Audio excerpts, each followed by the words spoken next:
20 15කින් විතර යව මල්ලි.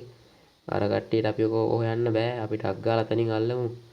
නැත්තම් මල්ලි මේක කරන්න බෑ වෙලාවටම ගිහිල්ලා. බලන්න මල්ලි තාම සෙනග ඇවිල්ලත් නෑනේ. අපි මේ ඉතින් ඉස්සරහින් ටිකක් දාගෙන අපි තාම විනාඩි 5කින් විතර යමු මල්ලි නේ. එහෙම කරමු. ආයෙනමත් පේන නගින් තව ෂීට් එක සායි ඔය නෝට ඉඩක් දෙන්න ඔය ෂීට් එක දෙන්න. වෙලාවෙ වඩන් ඉන්න නෝට ඉඩක් දෙන්න ෂීට් එකක් දෙන්න.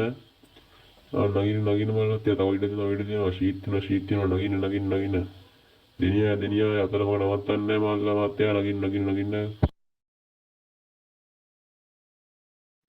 යමුනේ අයියේ. ඔව් නේ මල්ලි එදනම් ටිකක් පරක් වුණා. අර කට්ටිය එනවත් දන්නෙත් නෑ. ඉක්මනට අද්ද ගන්න ඕන. අන්න මල්ලි කියනකොට එනම අද්දමු.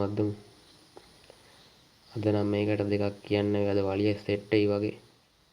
ඔයි අරු දාපු දෙමිල්ල දහම් මන් දෙකක් කියන්න.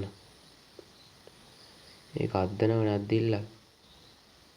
අපි අද පොඩ්ඩක් පරක් වුණා මල්ලි. නැත්තම් එහෙම වෙන්නේ නැහැ. වෙන්දරත් අපි මේ වෙලාවට යන්නේ. මං කියන්නම් ඕකට දෙකක්.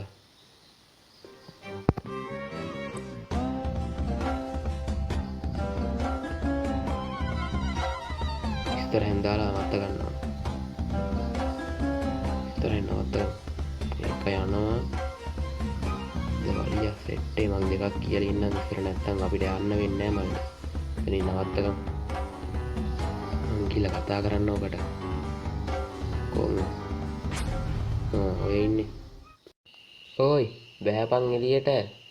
ඇයි කන් ඇහෙන්නේ නැද්ද?